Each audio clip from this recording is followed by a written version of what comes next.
이 시간 말씀과 함께 영상으로 하나님의 말씀 묵상하는 시간입니다. 하루도 주님 돌보심 안에 거하시고 또 기도하면서 날마다 승리하시는 하루 되시기를 축복합니다. 오늘 말씀 묵상하기 전에 기도하고 시작하겠습니다. 하나님 아버지 고맙습니다. 감사합니다. 하루 주셔서 고맙습니다. 호흡을 주셔서 감사합니다. 우리에게 생명 주셔서 감사합니다. 오늘도 말씀의 자리를 허락해 주셔서 감사합니다. 주의 은혜로 이 시간 주의 말씀 안에 거하도록 도우시고 오늘도 내일도 올 한 해도 말씀으로 승리하는 우리 모두가 되게 하소서. 건강 주시고 가정마다 평안함 주시고 축복의 사람으로 축복의 통로로 올 한 해를 살아가게 도와주소서. 감사드립니다. 예수님의 이름으로 축복하며 기도드립니다. 아멘. 아멘. 자, 오늘 말씀 가운데 나오신 여러분들 다 환영하면서요. 오늘 함께 나눌 말씀은 창세기 27장입니다. 말씀의 제목은 축복하며 살아갑시다. 축복하며 살아갑시다. 말씀의 제목이고요. 오늘 본문은 28절, 29절 두 절의 말씀이 되겠습니다. 하나님은 하늘의 이슬과 땅의 기름짐이며 풍성한 곡식구와 포도주를 내게 주시기를 원하노라.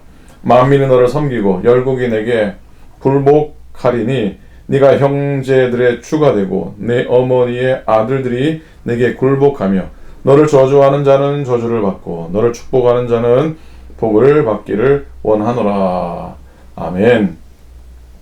여러분 혹시 여러분 중에 가슴속에 이런 질문을 갖고 계신 분은 계시지 않은지요?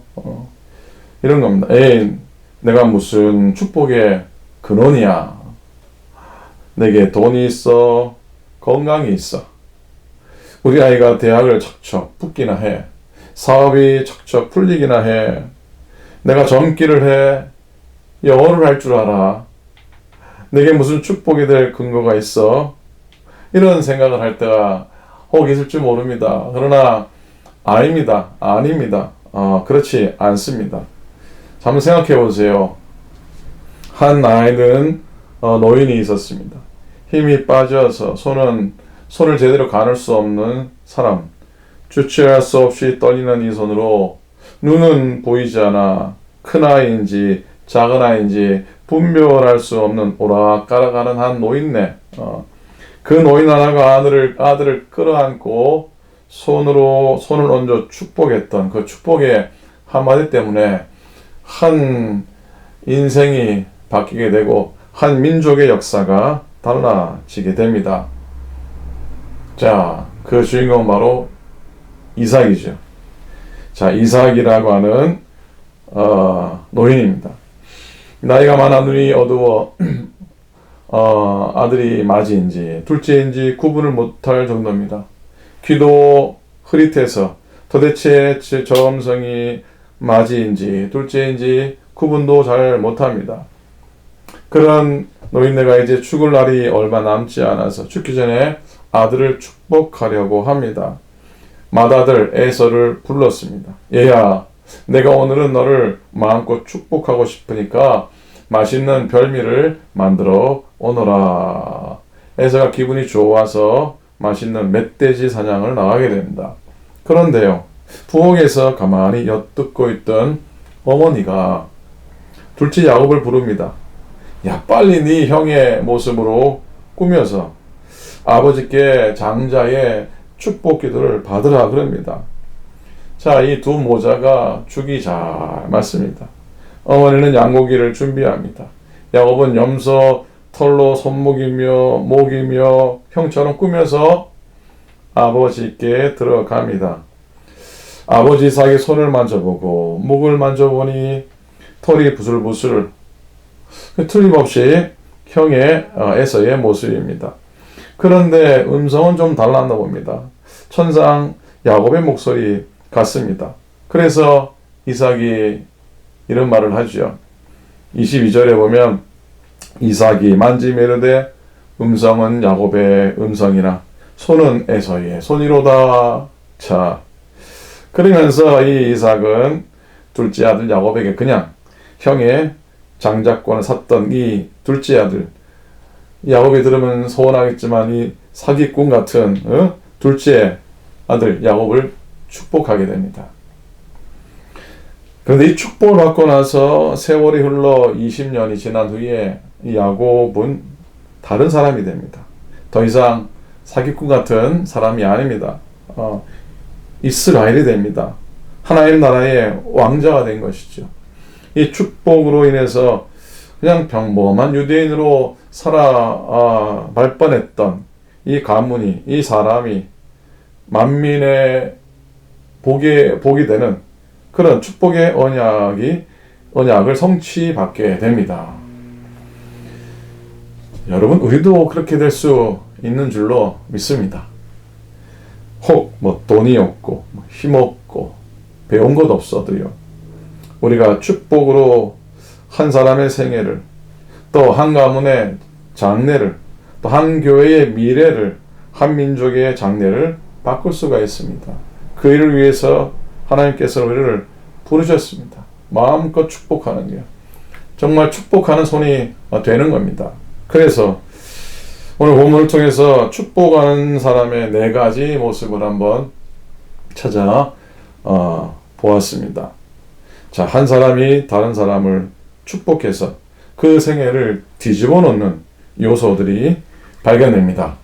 첫 번째로요, 축복하는 손이 필요합니다. 뭐가 필요하다고요? 축복하는 손이, 이 손이 필요합니다. 어떤 교육심리학자가 연구를 했대죠. 왜 고아원에 있는 아이들은 실제로 저기 가난한 달동네에 사는 아이들보다 60%가 더 좋은, 더 영양가 있는 음식을 먹고 환경도 사실 더 좋은 곳에서 자라는데도 불구하고 달동네 아이들보다 더 허약하고 감기에 더 잘 걸리고 더 배고파하고 또 왜 그렇게 굶주려 있는가? 그건 아무래도 사랑의 결핍 때문인 것 같다라고 결론을 내리게 되죠. 여러분, 친절하게 다가가서 따뜻하게 손 한번 잡아 주시기 바랍니다. 요즘은 코로나라 손잡기도 망설여지긴 하지만 그런 마음으로 살라는 겁니다. 주일날, 일주일에 그렇게 한 주일 만에 만나서 함께 나누는 그런 만남 가운데 꼭 손을 붙드는 시간이 있기 바랍니다. 한 주간 이 세상에서 전쟁처럼 살아오시느라 얼마나 고생하셨습니까? 그런 마음으로, 그런 심정으로 힘내시라고 손을 한번 꽉 잡아 주는 겁니다. 여러분, 두 손을 들어 교우들과 이웃을 축복하시기 바랍니다. 두 손을 거룩하게 들고 여러분의 흩어져 있는 형제, 자매들과 친척들을 위해 기도할 수 있기 바랍니다. 그리고 두 손을 들어 여러분이 정말로 사랑하는 자녀, 손들을 축복하시기를 부탁을 드립니다. 그리고 두 번째로 축복은 입으로 선포되어야 됩니다. 입으로 선포되어야 됩니다. 사실 따지고 보면 창세기는요, 아브라함에게 주신 복이 아브라함의 입술을 통해서 이삭에게, 또 이삭에게 주신 복이 이삭에게 떨리는 입술을 통해 야곱에게, 그 야곱에게 주신 복이 그 아들들과 손자들에게 계속 입으로 전달되는 순간을 기록한 책이라 할 수 있습니다. 여러분, 축복은 표현하기 전까지는 축복이 아니다. 사랑도 고백하기 전까지는 사랑이 아니다. 그런 얘기, 비슷한 얘기예요. 우리가 잘 아는 부메랑이라고 하는 무기라고 할 수 있는, 그걸 알죠? 이게 원래 호주 원주민들의 무기였답니다. 하늘을 향해 던지면은 이렇게 곡선을 그리다가 다시 던진 사람에게로 돌아오는 걸 부메랑이라 그러지 않습니까? 여러분, 사람이 사람에게 하는 축복과 저주가 그 부메랑과 같습니다. 부메랑 효과가 있습니다. 내가 누군가에 저주했다면 그 저주는 먼저 그 사람에게 돌아가지만 그 사람에게 적용된 다음에는 반드시 내게로 돌아오게 되어 있습니다. 그리고 축복도 마찬가지입니다. 내가 누군가에 축복했다면 그 축복이 그에게로 가서 그에게 적용된 다음에 반드시 내게로 돌아온다는 사실, 명심할 수 있기를 바랍니다. 셋째로요, 축복은 가슴으로 안으며 하는 겁니다. 어떻게 한다고요? 가슴으로 안으면서 하는 겁니다. 27절을 보면은 아버지가 그의 옷에 향취를 맡고 그에게 축복하여 이르되 내 아들의 향취는 여호와께 주신 밭의 향취로다 그랬어요. 자, 이삭은 야곱의 껍데기 냄새를 맡지 않고요. 아들의 속 냄새를 맡았기에 축복할 수가 있었습니다. 사람은 외모로 판단하지 마시기 바랍니다. 외모가 아니라 속 냄새를 맡고 축복하는 그런 마음을 가지시기 바랍니다. 외모로 취하지 않아야 합니다. 가슴으로 판단하고 가슴으로 볼 줄 알아야 됩니다. 그 사람에게서 하나님의 축복을 볼 수 있어야 됩니다. 그래서 세 번째로 축복은 눈이 필요합니다. 그 사람의 최상의 미래를 예견할 수 있는 눈이 필요해요. 자, 이삭의 축복은요, 장차 야곱의 인생을 이렇게 예견하고 있습니다.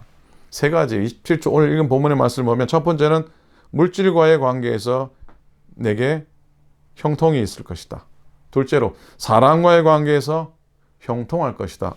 셋째로 하나님과의 관계에서 형통할 것이다. 이 세 가지 복을 보는 눈이 이삭에게 있었던 겁니다. 어느 학교에 지지리도 공부를 못하는 학생이 있었답니다. 그런데 어느 날 글짓기를 했는데 제법이었답니다. 그 아이 수준에서는요. 그래서 선생님이 한마디 해줬습니다. 야, 너는 톨스토이 같은 대문호가 될 가능성이 있어 보인다. 그 한마디 말에 엄청난 일이 시작이 되죠. 그 다음 날로부터 이 아이가 책상 위에 앉아있는 태도가 다른 겁니다. 책을 바라보는 눈길이 다르고 선생님 바라보는 눈길의 그 강도가 전과는 다른 겁니다. 며칠 후에 수업을 하는데 한 여자가 자꾸 바깥에서 유리창을 넘어 봅니다. 그리고 바라보면서 씩 웃다가 울고는 가고 또 웃다가 울고 갑니다. 선생님 좀 바다가 돼서 나가서 누구시냐 물었더니 바로 그 아이의 엄마였습니다. 그럽니다. 어느 날 애가 학교에서 오더니 책상에 있는 모든 장난감을 싹 쓸어내고 책상 앞에 글을 써 붙이더라는 겁니다. 나는 톨스토이 같은 대문호가 될 가능성이 있는 사람이다. 그리고 공부를 시작하더라는 것이죠. 이 이야기가 지지리도 공부 못하는 아이가 1등이 되는 게 복이라는 의미의 이야기는 절대로 아닙니다. 선생님의 보는 눈과 축복 때문에 한 아이가 변하는 과정을 보여주는 그런 조그만 스토리입니다. 한마디의 말이 환경과 운명을 바꿉니다. 따뜻한 마음으로 바라보는 그 믿음의 눈길로 바라봐주는 게 축복의 모습입니다. 한 주일에 한 번씩 만나서 축복하는 마음으로 손을 붙들고요. 따뜻한 눈길로 한번 바라봐 주시기 바랍니다. 스쳐 지나가지 마시고 괜히 째려보지 마시고 인상 쓰지 마시고 손 내밀고 따뜻한 눈길로 바라봐주는 축복의 사람. 그게 축복의 사람입니다. 다른 대단한 게 아니라고 하는 것이죠. 여러분, 사실 이삭은요, 부지 중에 야곱을 축복하지요. 몰랐잖아, 그죠? 부지 중에 야곱을 축복했지만 이삭은 믿음으로 야곱을 축복합니다. 그리고 야곱도 사실 속임수로 축복을 받았잖아요, 그죠? 언뜻 보면 아까 얘기했던 것처럼 야곱은 서운하겠지만 사기꾼 같은 이름의 의미가 그러니까 자, 사기꾼 같은 그 야곱이 속임수로 축복을 받았잖아요. 근데 사실 그것 때문에 야곱의 온전한 축복에 이르기까지, 하나님의 온전한 축복에 이르기까지 야곱이 사실 험난한 인생을 살지 않습니까? 가정이 평지풍파가 되고, 정말로, 형제들의 다툼이 있고, 그런 가운데 얼마나 쓴맛을 보았습니까? 그죠? 요셉과 관계된 뼈아픈, 가슴 아픈 이야기도 있고, 그죠? 하지만 이 모든 과정을 묵상하면은요, 사실 우리의 상식이나 우리의 생각을 뛰어넘어 있는 하나님의 계획과 하나님의 섭리를 보게 됩니다. 우리가 생각하는 것과는 다른 방법으로 하나님은 당신의 뜻과 섭리를 이루어 가신다는 겁니다. 자, 그래서 인생의 생사화복은 하나님의 손에 달려 있습니다. 축복의 근원지가 하나님이십니다. 야곱은 아버지의 축복을 받고 바로 그 인생이 달라지게 됩니다. 사랑하는 여러분, 손을 들어서 축복하는 겁니다. 그리고 가슴으로 하나님의 축복을 베푸는 겁니다. 축복의 향기와 축복의 향취로 자녀들을 축복하고 이웃들을 축복하시기 바랍니다. 여러분의 축복 때문에 이 땅이 건강해지기를 바라고요. 여러분의 축복 때문에 여러분의 가정이 더욱더 화목하고 복되시기를 기원합니다. 여러분의 축복 때문에 생업과 일터가 형통하시기를 바랍니다. 여러분의 축복 때문에 우리 교회가 복되게 건강하게 자라가고 또 부흥해 갈 수 있기를 소망합니다. 오늘도 엘로이 살피시는 하나님의 은혜의 풍성히 누리시고요. 여호와 이레 공급하시는 하나님의 손길 의지하며 살아가시고요. 무엇보다도 바로 여러분이 축복하는 사람으로, 여러분이 축복의 통로로, 축복하는 두 손 들고 축복하는 축복의 사람으로 오늘도 승리하시고 여러분 인생 그렇게 채워지시기를 우리 주님의 이름으로 간절히 축원을 드립니다. 아멘. 기도하겠습니다. 하나님의 은혜를 감사합니다. 오늘도 말씀 가운데 인도해 주셔서 참으로 고맙습니다. 야곱이 아버지 이삭의 장자의 축복을 받아 누리게 됩니다. 하나님, 아버지의 눈을 속이고 형을 속였지만 그 가운데도 하나님의 계획과 하나님의 섭리가 있었던 것을 우리가 발견하게 됩니다. 오늘 우리가 살아가면서 우리가 이해할 수 없고 아브라함이 이삭을 바쳐야 되는 그런 하나님 뜻밖의 상황 가운데 거할 때도 있지만 우리가 순종하며 살아가고 또 하나님의 뜻을 구하며 살아간다면 우리가 이해하지 못하는 거기 하나님의 뜻이 있고 우리가 받아들일 수 없는 그곳에 하나님의 구속의 계획이 있다는 것을 발견하게 될 줄로 믿습니다. 오늘도 말씀을 하루 시작합니다. 복되게 하시고 또 오늘 설날입니다. 고요의 설날을 이 이민와 미국 땅에 맞으면서도 다시 한번 시작되는 올 한 해의 하나님 은혜를 구하며 또 기쁨을 나누는 우리 모두가 되게 해 주시옵소서. 연약하신 교우들을 하나님이 친히 찾아가 주셔서 만져주시고 회복시켜 주시고 깨끗게 하여 주소서. 육신뿐 아니라 심령의 연약함들도 하나님이 다 강건하게 하나님 평안하게 이끌어 주옵소서. 오늘도 주의 은혜로 주와 동행하며 승리하며 건강하게 지나게 해 주시옵소서. 감사드립니다. 우리 주님 예수 그리스도 이름으로 축복하며 간절히 기도드립니다. 아멘. 아멘. 먼저 설날 인사드립니다. 새해 복 많이 받으시고요. 또 해피 설날 하시기 바랍니다. 오늘도 건강하게 지내시고요. 연약하신 분들 기억하면서 또 기도해 주시기를 부탁을 드립니다. 주의 은혜로 2월 한 달도 또 오늘 설로 시작해서 올 한 해도 날마다 형통하시고 날마다 건승하시기를 축복을 드립니다. 목요일 또 말씀으로 뵙겠습니다. 감사합니다.